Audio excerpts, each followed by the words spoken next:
above, how much money you want to make and even how much recognition you're trying to get. Put skill building in front of it and commit to getting better at developing your work. Chase excellence, not gold. Chase excellence, not gold. See now my next interview is like, well, James, what phrase happened that caused you to? I'm gonna go back to Rodneyville. Excellence, not gold. I love it.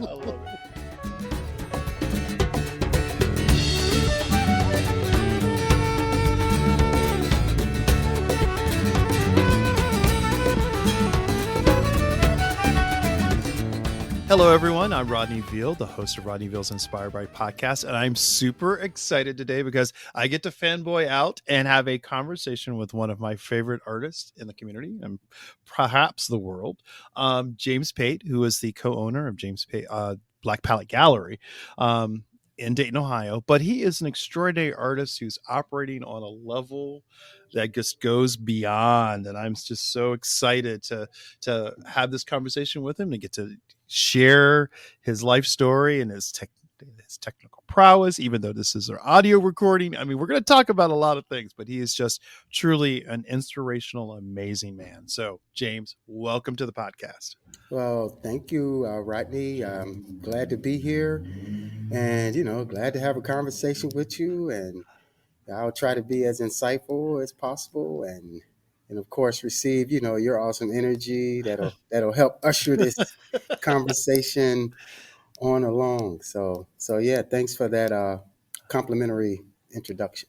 Oh, it's totally heartfelt. It is like from a place of love. So, James, we got to, it's kind of feel like this is your life sort of kind of portion of the podcast. But let's talk about origin story. Let's talk about like growing up, and artists tend to manifest this sort of creativity and artistry early, and people kind of witness it. So talk to me about how it all began, and also too, I kind of learned that you weren't born in Southwest Ohio. So talk about that origin story. No, I was born in Birmingham, Alabama. I was raised by my grandparents. They came down and got me and my 6 siblings and brought us up to Cincinnati, where I pretty much consider Cincinnati home and Birmingham more so a birthplace. So Cincinnati and Dayton is where I sort of, horned in on my development for the most part. And growing up in Cincinnati, I was one of those kid artists. Often you have artists who, in fact, I was told. Someone along my development told me that artists come young anyways, in terms of their realization of, their talent and that kind of thing for the most part. So, growing up in the West End section of Cincinnati, there was the West End and also Avondale. But there's an art center called the Arts Consortium in Cincinnati, and it was a center that housed several different art disciplines, dance, drama, visual art, vocal music, instrumental, and that kind of thing. And so, I enrolled. I might have been in the 3rd or 4th grade, and I enrolled. Wow, that's young. Yeah, and there was an instructor there, art instructor by the name of Tyrone Kinney, and he was a student at UC, in UC's art department at the time, and he taught us a lot of fundamentals, and really it was sort of like college prep types of stuff, because we were gesture drawing in like the 3rd grade, What? Okay. Seriously. I mean, to the point where I don't really remember drawing any other kind of way. So I didn't really get a chance to get that habit of drawing really tight, if though you're writing your letters. Right. I was drawing loose when I was like in grade school, just drawing loose and learning techniques and learning some some art philosophy, in terms of processing where you're working, going through the process of working from general to specific, and being very loose for as long as you can, as you move into the development of the piece of work, and you can decide just how tight you want to get, or how or how loose you want to keep it. Right. So, I mean, yeah, that was, and I just happened to have an aptitude enough to really comprehend that, and so I was sort of off and running at an early age with my development and being mature, in in my art development and art making, and to the point where I auditioned and went to the School for the Creative and Performing Arts, and that's it's an arts magnet school. Here in Dayton, it would be Stivers, Right. Right. and But in yeah, Cincinnati, it's like in we. Cincinnati, yeah, it's we call it PA for short, um, and that was like a very good experience because again I was and I've always been around like a very heavy artistic environment, throughout my life and my development. And so at Performing Arts, that environment, again, it was filled with a lot of the other art disciplines. And at the time, you were required to take one or two other art disciplines other than your major, because what happens is that, and the administrators, they knew that some people will be better at one of the other arts, more so than their major. And you had a lot of kids that ended up switching majors as a result. So I did dance, I did vocal music, What? and I ended up doing drama. So that was Oh, pretty cool. In fact, I was in one of the straight dramas. They used to do a lot of musicals, but I right. think once a year they did at least one straight drama. So I was in a Raisin in the Sun, and I played the What? role of George Murchison. Wow, Yeah, I didn't do James. I didn't do too bad. It was pretty good. Okay, all Yeah, right. but I didn't want to continue because I didn't like the schedule, like the rehearsals. Oh, Yeah, because I wanted to leave time. school and go, Yeah. play some basketball in the neighborhood, and I was like, I'll just stick to the art thing because I really didn't have the commitment to do the drama, you know, uh, the drama thing. So, but yeah, I mean, but performing arts was pretty good. I really enjoyed being around all of that, that that energy. artistic energy. Yeah, Yeah, yeah. yeah. That's a real special thing. I'm sitting here with this look on my face of like, wait, what? Like this, because, but I also recognize, I taught at Stivers. I just realized I taught there for 19 years, and I Mm. really do believe that you do have to. You can't just be siloed in your one art form. You got to have some experiences in other forms, and that does kind of bleed in. So I'm kind of curious. Do you think any of that kind of bled into the later work? I mean, as far as what you make and how you kind of see the, especially when you're visualizing what you're going to create. Yeah, like in a tremendous way because the arts, and I'm sure this happens with a lot of other different disciplines, but the arts, they're all relative. They just sort of present themselves in a different way, and you're using different mediums and tools. So there's a relationship between the making of music and the making of a choreography piece that a dancer might do, or a piece of music. Uh, as I said, and in visual art, because we're starting out with like this blank surface or blank space, and you're going to go through this process of filling it in with a composition, with elements, and, and so there's these relative things, and when you kind of understand one, it can help you understand another because you have something to sort of relate it to, or at least for me. Um, so I'm working with, for instance, in visual art, and I'm working with different values and playing with contrast and shape and that sort of thing. Well, I know that the darker notes in music is relative to like the darker values in visual art, Mm. and the lighter, And the lighter values in visual art is relative to like the higher notes and the higher keys in music. So you can sort of compose and play around with things with different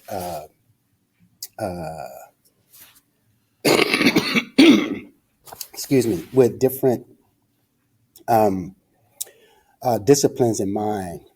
For instance, if I'm listening to some music and I'm working on some art, and there's a series of riffs that are like in the higher keys and higher notes, I found myself using like lighter values at that point in time, because I'm just hearing these, and the same thing with the lower notes, and it just caused me to go with some deeper, darker values and mid tones and mid range values when I'm working with visual art. So yeah, so you have these relationships that can kind of help you sort of usher your way through a piece of work, you know and and if you're doing like a series of work, it can sort of help you formulate broader concepts. You Yeah.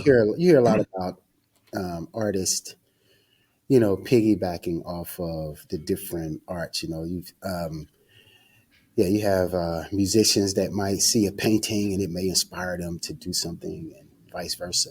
So Oh, absolutely. And well, and, you know, and that's the kind of that's the kind of the beauty of being an artist is that you can kind of because I don't I've lately have decided not to call it play. It's investigation hmm as a because play hmm and it implies that it's not serious, that it's not a like there's no intentional thought process behind engaging with the making process. And so I feel like your investigations, I didn't realize. I mean, I'm thinking about it. I'm thinking about your work, and I'm like, there is a rhythm. There is that light and dark when you talk about values, it creeping in, and now I can see it. I mean, and I think that's what I love about this podcast, because it's like I hope that people listen to this conversation and then they decide, okay, you know what, I need to go see this guy's work, and then they go see it and they go, oh, that's what he means, and they can see it because it's sometimes they want to know that information, and that just deepens their I'm finding out there deepens their respect for the work when they realize that this is not just play. This is not just arbitrary. There's some real substantive things going on, not just in the technique, but in your subject matter. Like I feel like I even that one straight drama, Raisin in the Sun, I think kind of when I see your work, especially that it's like this vignettes. They feel like dramatic vignettes that they're like we're peering into a play that's been captured in a single panel. hmm And I feel that way about your work. I mean, it is so detailed and so rich, deserving of repeated viewing because there's so much there.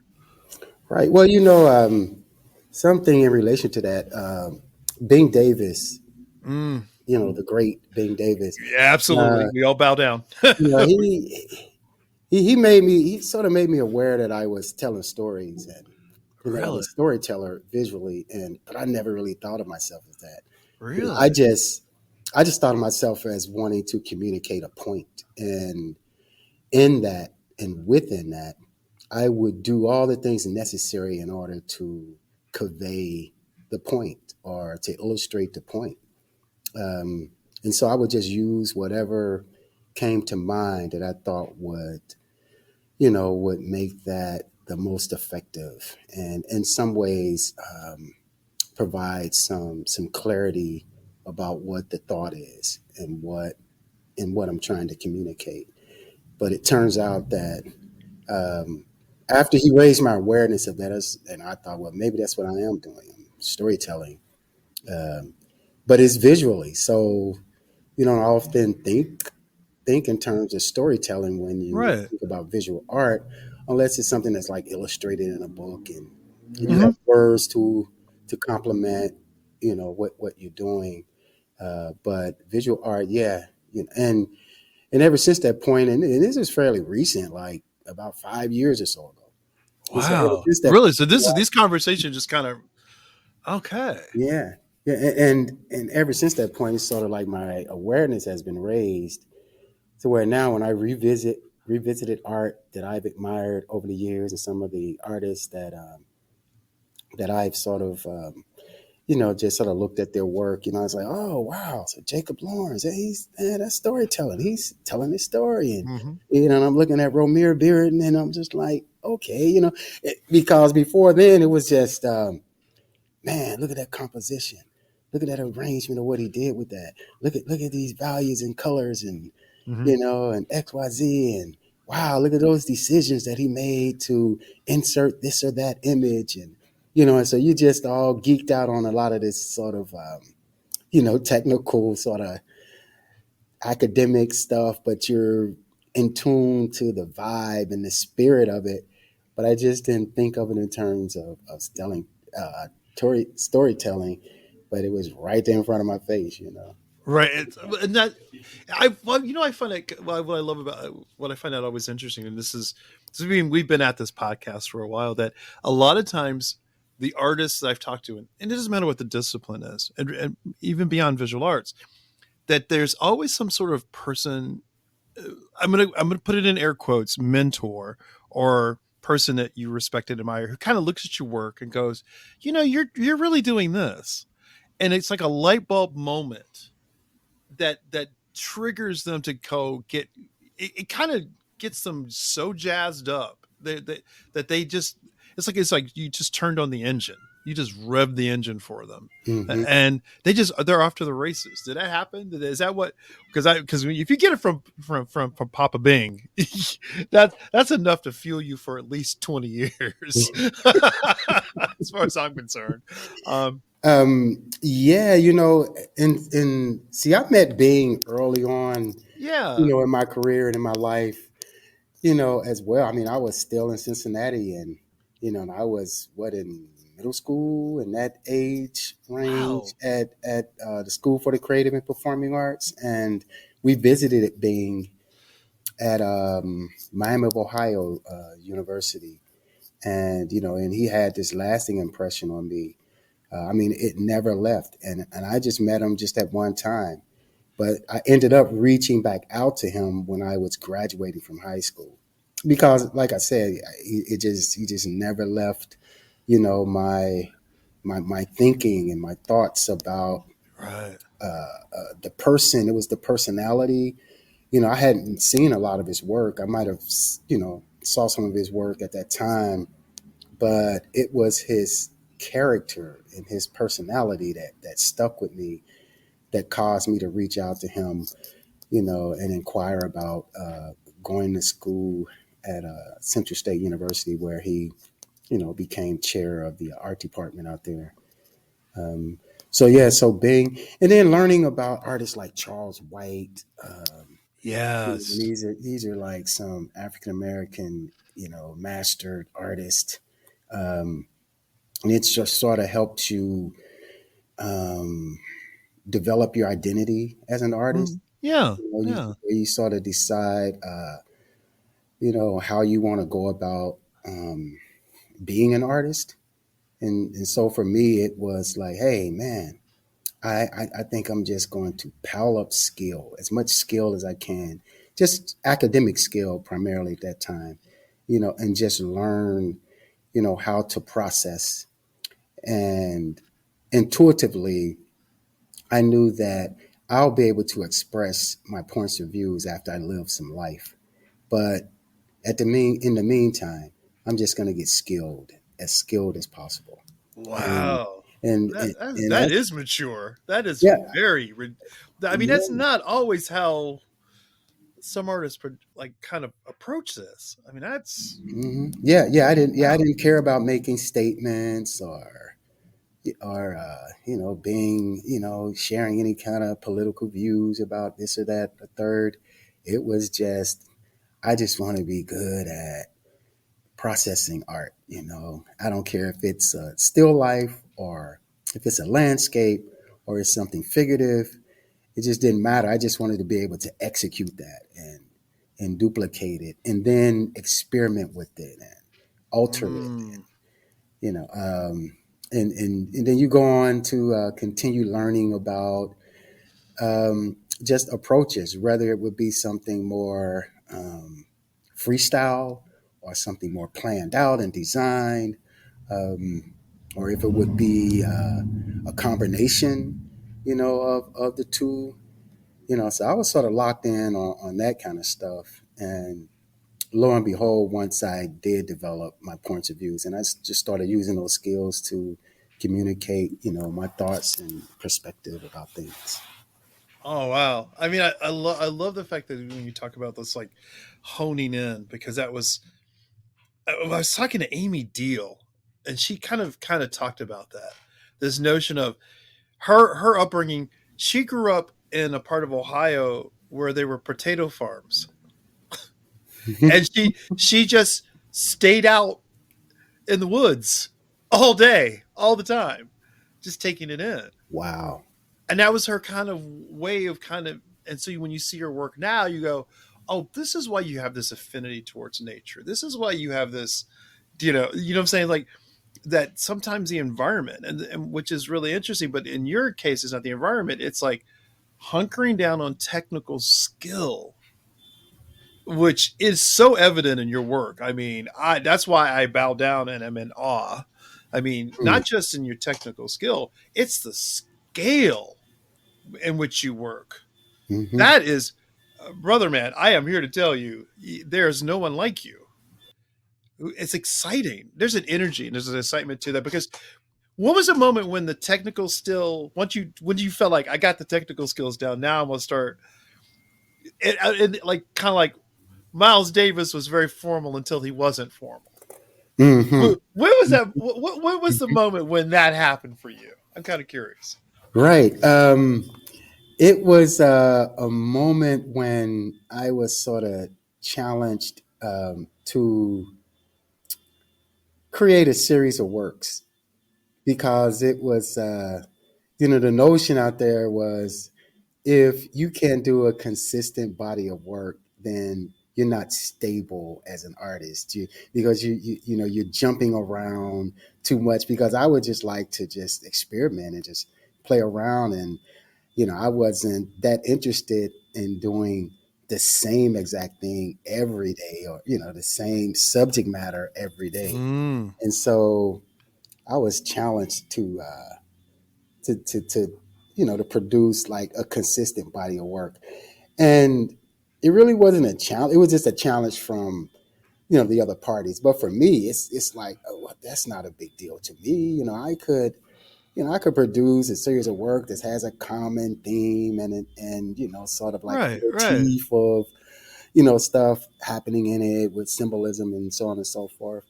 And so right around, I'd say 2020. Yeah, Awesome. I developed the series Can Killing Can as a result. Yes. Yeah, Okay. because I mean it was a lot of stuff that was happening in the community, and as it pertains to black on black crime, for lack of a better term. Yeah. Some people legitimately disagree with that term, but for lack of a better term, um, Right. Right. Well. yeah, black on black crime, and these conversations just kept surfacing about how us in our community and certain people in our community had put the Ku Klux Klan out of business, and so because we were killing ourselves. And so I started imagining how that would look literally, and so I just decided I would illustrate us in traditional Ku Klux Klan garments and committing these crimes against each other. But I also wanted to weave in it our glorification, our greatness, our uniqueness, our gifts to Right. the world. So I weaved in, a lot of symbolism, a lot of African symbolism, a lot of symbolism as it pertains to, like I said, our uniqueness and our our gifts, and I wanted to juxtapose those two and create this friction and raise the question of like, how could this be? And what has happened historically that has brought us to this point. And so, so I created that series, and it went for maybe 15, 18 pieces. And they were like sort of like these oversized storyboard looking pieces. Right, right. That, And but that scale and that yeah, scope, that hmm scale that I'm talking about, the like, scale. yeah, Yeah. So, and then, I mean, that was, one of the points that I did sort of, you know, I guess go into, developing um, works that I guess had a message behind it, or, something right. that sort of conveyed what my inner concerns were. And and having seen I saw all the panels when you had your exhibition of the work. It was, I watched, I observed not just your work, I observed other people interacting with your work, and that was one of the first times I've seen people take a little bit longer to digest what they were seeing work than I had seen in, I'm almost 60. A lot of times people do drive-bys when they go when they go into galleries, when they see work. I call it like 20 seconds and I'm done. No, this is minutes. This is people getting close, stepping back, putting the fingers, on the chin, processing. Hmm. And so that's what I responded to when I saw, not only just when I was pausing to take in the work. So, but the thing is, what amazes me, and I don't think people realize, is like, this kind of work. There's a tendency to think, oh, he's doing this heavy, serious work, but man, you've got a sense of humor. There's a joy and a lightness to you, and you're that I don't think people quite. You know what I'm saying? Like once they think, oh, well, James is this black artist doing this work. Like, no, you're not an easily categorizable artist. I said, no, no, no. The brother moves in light. Hmm. And there's some joy. And there's, and so is that a thing? I mean, do you feel that sometimes that people only, because that was such a powerful, strong work, but I know that there's a body of work, and that's why I'm encouraging people to go check out James's gallery and go check out his work, because it's like you're going to see the spectrum. And Hmm. so is that a challenge, like to not have people di- only limit you to one way of being? Yeah, gosh, it's funny that you say that, because these are things that I think about a lot and I have thought about a lot in terms of, how I want to be perceived, and that kind of stuff. Because there's that element of, you're not supposed to really care that much about it. And then there's an element where it's just by default, you're going to think that way, regardless. Yeah. And it was one of the reasons why I like to change up mediums, Mm-hmm. because, it's like I don't want to necessarily be looked at as, okay, he's a oil painter or a charcoal artist or a scratchboard artist or a pen and ink person. It's because at its core, what we do is entertainment, in my opinion. And so, That's controversial, right? Folks. yeah, yeah, but I know, but but and we can, and it's very debatable. We can go back and forth, but I can make the argument, Mhm. all day long. But and it's funny how you, or it's interesting how you mentioned, the personality thing, because my spouse, Shola Odumade, she always said, James, you need to let people know that you're crazy. You need to get out there and let them know that you, like, could be just a fun loving dude, because right. you do this work that is so heavy and serious and stuff, and it's like, you might make people afraid of you. It's like It's like, I mean, like That's funny that she Yeah. noticed. Only a spouse would notice, like, Right. Right. James. People Right. don't, Hmm. because that's, Yeah. because, and I notice it. Yeah. I think you're funny. I'm thinking, okay, I end up thinking, I don't think people kind of associate that with James, and I was kind of curious to ask that question today, Right. because I was, Right. Right. And something else you said that I think about a lot too, and that is, you know, art being looked at a glance. That happens a lot, and so I would try to do things deliberately to try to get someone to just stop and look. So right.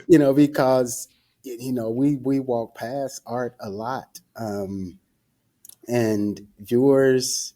That's why I use the word entertainment, because it's like, okay, I got to do something to seduce this person to Oh, I love that phrase. look at Yeah. the art, and often I'll start with the skill, just doing something that's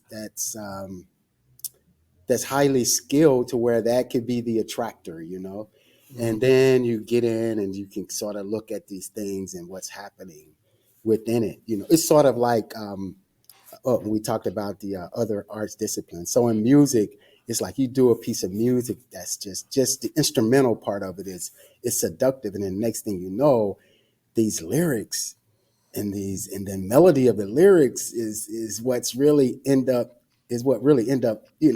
telling you all about this piece of music. So yeah, so I would go above and beyond with trying to seduce someone to look at my work, and at the same time, I definitely, it's paramount that I be very honest with it, and it's not just something that might be gimmicky or Mhm. just skill based. Um, and I'm conscious enough too to know that if it's something that just solely decorative, and that's the objective and that's the purpose of it, that it has its place too, and it's not beneath me to do something that's just for purposes of the backdrop and for the background, and it doesn't have to necessarily grab someone and never let them go. I'm Bonnie Miles, Membership Coordinator of CET. Thank you for listening to Rodney Veal's Inspired By. This podcast is a production of CET and ThinkTV, two local PBS stations.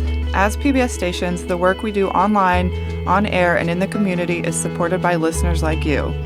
If you're enjoying the show and would like to support our work, please consider becoming a member at cetconnect.org or thinktv.org. Plus, when you sign up to donate at least $5 a month, you'll get access to special members-only streaming videos on the PBS app through Passport. Learn more at cetconnect.org or thinktv.org. If you're enjoying this conversation, The Art Show, also hosted by Rodney Veal, is available to stream anytime from anywhere on YouTube or the PBS app. That's what excites me, and one of my questions to you is, because when we talk about this range, because of your eye for composition, I always feel like your lens is so sharp and Hmm. clear. I'm like, I can thinking, he should be a filmmaker, or a photographer. I Right. mean, I really, seriously, I mean, because I think about artists, like I think about Steve McQueen. I think about, he started off as a multimedia artist, and then he becomes like an Oscar-winning filmmaker. Mm. And Julian Snovel, who starts, this really abstract painter, constructionist, and who becomes, making Hollywood films. Have you ever thought about that? Yeah, but it's just been, sort of trapped in my imagination. But yeah, and even when I'm, looking at movies or any kind of video and film, I'm doing critiques of it, and I'm imagining what I would do differently, or, and that kind of thing, and how this or that could have went, or what this shot might have been, and it's like, oh, that would have been a good place for a close up, and it would have been, Mm. we would have been able to communicate this or that as a result. It's funny you say, like, because composition, that's that's where you really kind of express your distinctiveness, is through the way that you actually arrange these elements. That's Mm-hmm. where we're all different, because Mm-hmm. we can all have the same elements, it's like the same 12 notes, but a Lil Wayne piece of music is going to sound differently than a Chopin, because Right. of the arrangement, because of the composition. So that's where your distinction come from. So I utilize composition in that way, and you have to sort of have an admiration for it to where you're looking at a lot of art and a lot of work, and you're seeing all these different compositions, so that you could not repeat, a lot of the compositions, especially the ones that you admire, because the ones that you admire, you'll have a tendency to sort of mimic. Right. Right. So, yeah, so composition is what I rely on to cause distinction, along with subject matter, but because art is a visual thing, so the composition sort of have to lead the way, so to speak, and then the subject can follow, and then the subject matter can end up being the final hook. Right. But yeah, composition, and yes, I have thought about film and directing and that kind of thing. It's the kind of thing that I have some confidence that I could do that, but the interest just has to be there in order for Right. me to Right. actually commit to it. Yeah, Oh, because there's a learning curve I would definitely have to sort of deal with, especially with technical stuff. eh. but you've already shown that you can master technical skills. I mean, I'm just saying. I'm just planting a seed. I would buy a ticket to the film that you would make. I because Man, I because you're just completely beating up on my humility, man. You just got me over here saying, "Stop saying that. Don't say that. I mastered what? Chill, yeah, man." you could. I think you could master the technical aspects of filmmaking, and because the thing is, it's storytelling, Yeah, which is what you already do. it's storytelling. It's Yeah. just in a different medium. It's like, so I think that's what, like I said, I was like, that's why I get excited about artists and art making and I'm excited about the process. I used to say, this is something I've never told people, that I used to not enjoy the performance. I enjoyed the process of learning how to Mm, master the combination and the story of the ballet mm-hmm, and tell it mm-hmm, in the mm-hmm. in the rehearsal. So that I was like, well, that's anticlimactic. I figured it out. I just got to replicate it. I'm like, okay. I'm like, Uh-oh, it's like you got the kill. Now it's like, okay, I'm yeah, ready to go hunt again. I'm ready to hunt again. And it's like, Right. well, no, you got to, rehearse. You got to do this ballet for 3 audiences in a row, Friday, Saturday, Sunday, a matinee. Oh, And so I was just, and it used to confound the people that I danced for.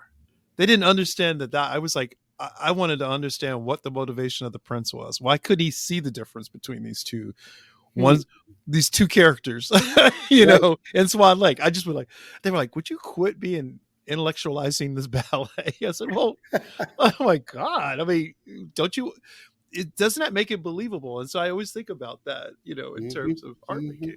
So that's why I say what I say, because I'm like, I get it. I mean, when you talk about process, I'm like, oh yeah. Hmm. Every artist loves like, we're just in it. Just let us be in a studio. Let us imagine. That's why it's important for that. Yeah, but it makes it makes it all interesting to me. It sort of keeps it keeps the curiosity up.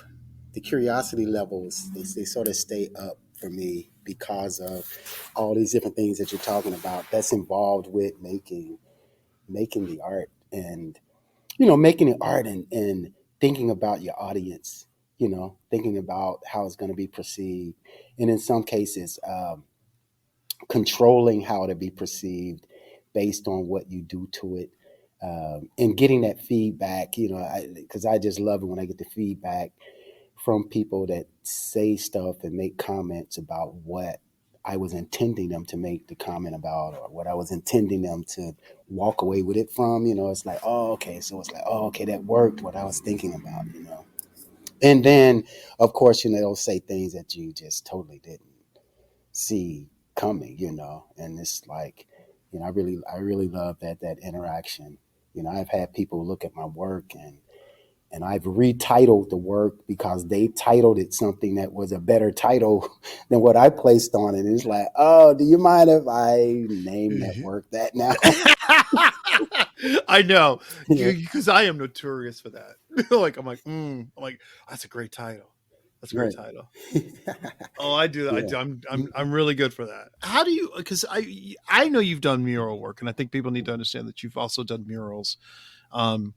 I would, and full caveat to the audience, you're featured heavily in the Bing Davis documentary that we did for the station, because of the relationship that the two of you have. But I found these photos, James, when you were like clearly a youngin. I'm going to use that. I'm going to sound like my grandmother, youngin. You were doing a mural, and it was on. It was off of Lexington Avenue, on a building. Do you remember doing that? On Lexington? It was off of Lexington Avenue. I don't know the cross. I'm so bad with cross streets and Dayton, but it was on the west side. On Riverview, I think. Yes, it was on Riverview. Yeah, on Riverview. Yeah, that was way back when I first came to Dayton, and Right. and that project popped up, and it was through the city of Dayton, and what is that? Is that Dayton View? I think it's considered a Dayton View. I think it's Dayton View. I think it's called Dayton View. Yeah, and so I was trying to just get some visibility here in Dayton, and so I did that on the cheap, and I hear you. yeah, but well, sometimes, that's I'm laughing because sometimes we do what we got to do when we start. Exactly. It's not. We never start off at the high level. Right. Right. You gotta. Yeah. So the paycheck wasn't the objective. It was just get some visibility, and it was pretty fun because, I worked on that wall, and it was a pretty big wall. I think it was like 12 feet by maybe 80 something long. Yeah, it was big. Yeah, it was big for the photos. We didn't use them in the doc, but I remember like we stumbled across them in the archives. I was like, oh, James is working. He was working. He was. I mean, as I was kind of curious about that. So this is that first time you were when you moved to Dayton. What it was? Oh man, it was early. I was in like the mid 90s or something. Oh wow! Yeah. That's a minute for sure. That's definitely been a minute. Yeah. Wow. And my design again, was just putting together this composition, these images, and ended up just telling a story about the neighborhood and about the city, and it was something because it was a mural there before, and it was a mural that was there that was done by artist Reggie Harmon. And, yes. And it had started to decay, so they wanted to put something else up there. And at the very beginning, man, people were driving by and screaming out of their cars, like, "You better put something up there to mean something, boy." Oh, you serious? Oh, you had critics before that were before the art. I just like, you better not F that up, Wow. And I was thinking to myself, I got you, He was like, I accept that challenge. Yeah, I accept that, because I'm already knowing what's gonna go up there, and so about midway, there it comes. The compliments start flowing in, and it's like, okay, you're doing us proud, I mean, and I'll tell you, people were so nice. People were bringing by like jugs of water and juice and food, Wow. And I was like, okay, this is Dayton. Okay, I'm feeling this. You feeling Dayton? It was actually the first time I met Karen Brain. Yes, Karen. Oh, she came by the mural. Fabulous, Miss Karen. She had her niece and nephew with her, and she came by just to introduce herself and say, hey, and just was complimenting me on the job that was happening. And Coach Tom, the late Thomas Clemens, he came by and he came by with advice because he's an artist himself, and So he taught art in Dayton Public Schools as well as coached. And he said, yeah, they call me coach. And he said, what kind of paint that you using? you know, and I was like, well, it's acrylic paint. He's like, you should be using oils. Oils, they're going to last longer. It's a stronger bond. He started talking about the chemistry of oil painting. And I was like, yes, yes. And so, he and I befriended, and and he ended up being, one of my mentors, along with Bean and the Wow. late Curtis Barnes. Mm. So that was a really good experience. And like I said, I was just interested in some visibility, and so that definitely occurred. Yeah. Wow. James, so I got to ask this question because, that's, I mean, the success as an artist, you're like, it was growing, and now we are here. It's 2024, but you have a gallery space. And I'm, when people always talk about, when talking to other artists, they're always talking, well, how do I get my work seen? How do I engage and connect with the community? And you've always been engaged and connected to Dayton because you moved here and you've been developing these bonds. I'm kind of curious, like what was the motivation? Because owning a gallery in a space is no small feat. I mean, what No. what what led to this? Oh, led to being a Black, co-owner of a yeah, gallery, yeah, Black Palette. I mean, right? Because Haki Mansubuti, the great poet from Chicago, he and Bing Davis are really good friends. So he's visited Dayton here, a few times, okay, on business and just some other occasions. And he made a comment once about what a brick and mortar can mean to a community. mm-hmm. And he stressed how you need a place where people can come to physically. Say because the technology is fine, it's not going to go anywhere, and it's going to increase in its importance. Say, but you got a place where particularly kids can come to and physically see, what's there and what you're doing, and the image of you operating it. You say that's paramount, and it just stuck with me. And so when the opportunity came to get this space here at Black Palette Art Gallery, I sort of jumped on it. Just based on what Haki had said to me, it just really resonated, and it just sort of became, or I adopted it as part of my own philosophy. Um, Mm. and it's different than say retail for selling various products. I mean, you don't necessarily need a brick and mortar per se, but nonetheless, it still may apply to that thought of having a brick and mortar. But you can be a lot more effective just having an online store. But with art, it's sort of a must see. You've got to see, especially original. Yeah. You've got to see it. In a lot of the very serious collectors, they will travel because they must see that original, especially Mm. before purchasing it, but often just to get absorbed or to absorb it. So that was the main sort of inspiration to get a gallery, and then I was thinking that the gallery could be a space where it's sort of a hybrid between a commercial gallery and a vanity gallery. Vanity meaning like my stuff, and in between exhibiting other artists' work, I would put my stuff up. Wow.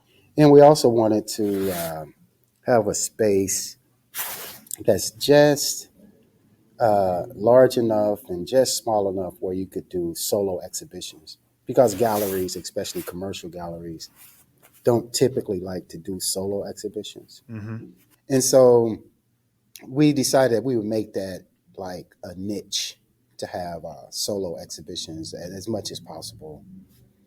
And then the name, even Black Palette,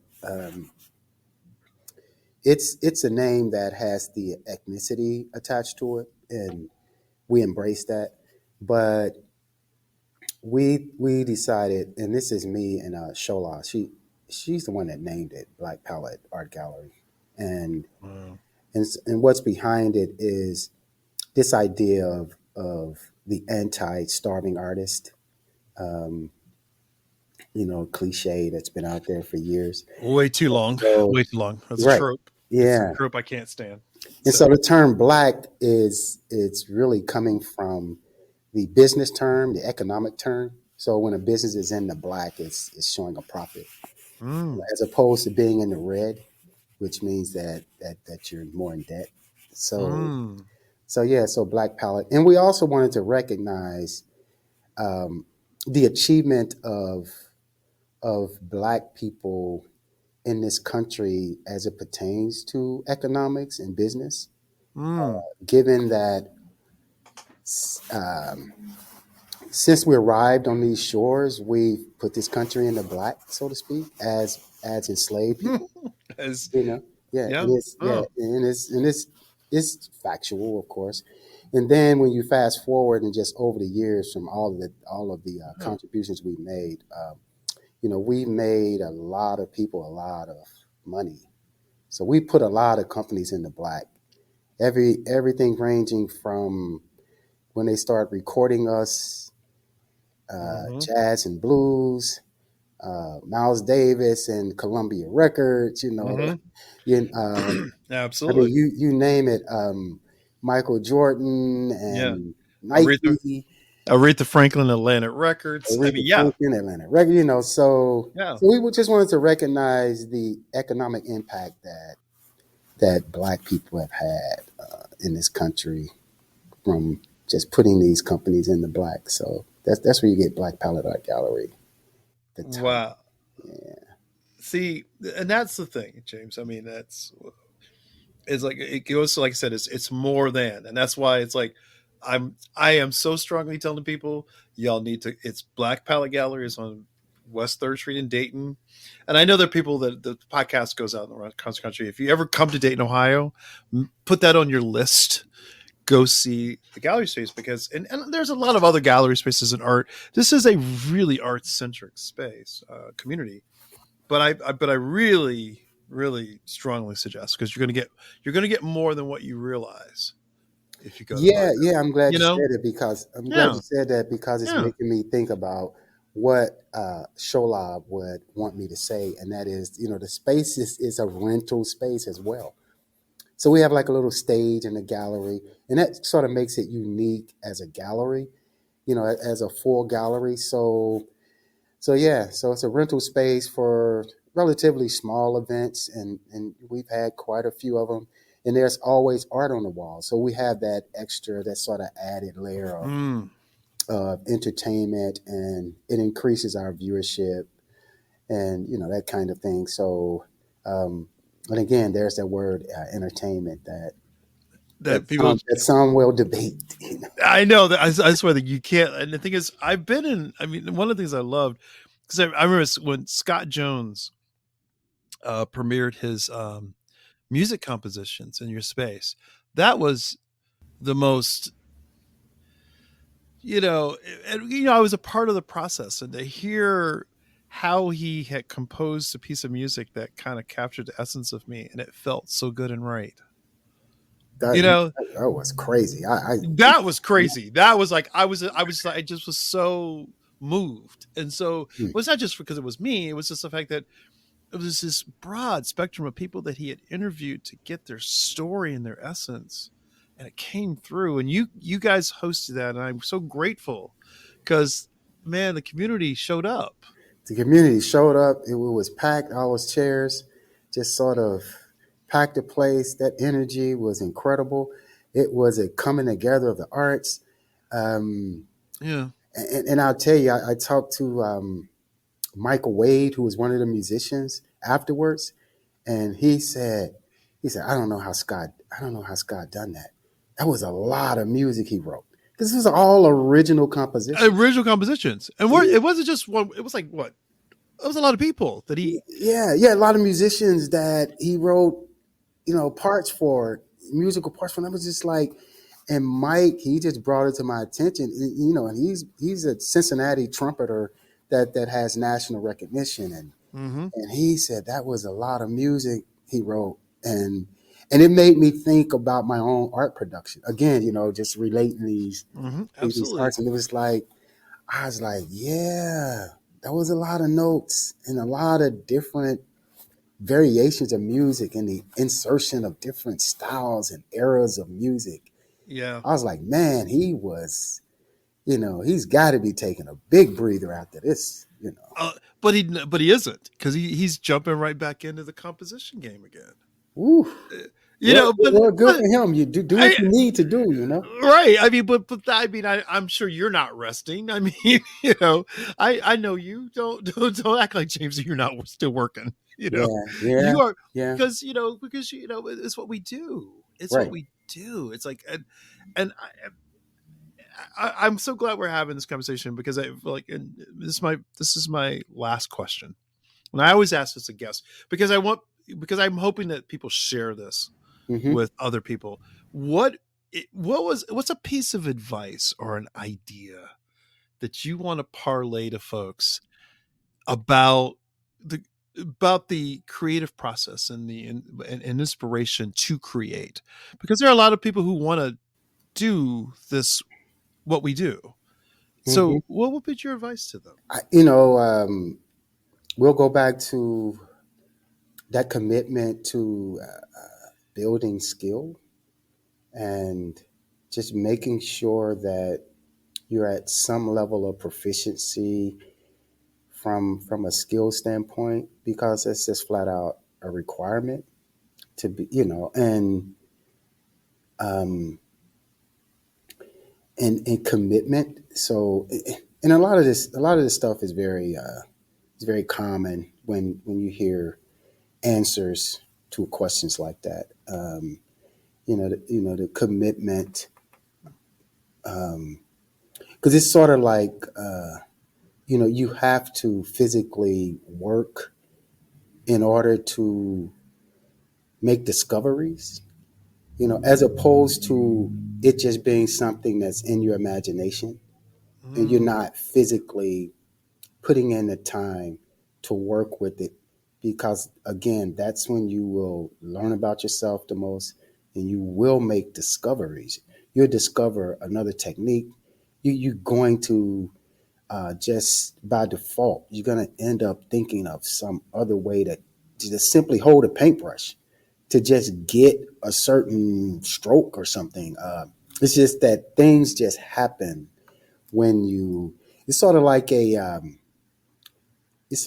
a reward for spending your time to be there with the piece of work as you're developing it. You get this sort of gift of discovery, just as a result, like sort of like a payback of a sort. So I would say, get your conditioning up by building skill, so that it could help foster confidence, and it can cause you to end up being prolific, when you're making the work and so on and so forth. So I would say above, how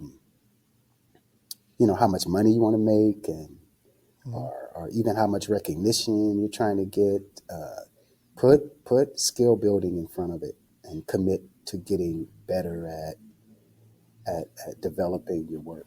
Yeah, my phrase: chase excellence, not gold. Chase excellence, not gold. See now my next interview is like, well, James, what phrase happened that caused you to? I'm gonna go back to Rodney Veal. Excellence, not gold. I love it.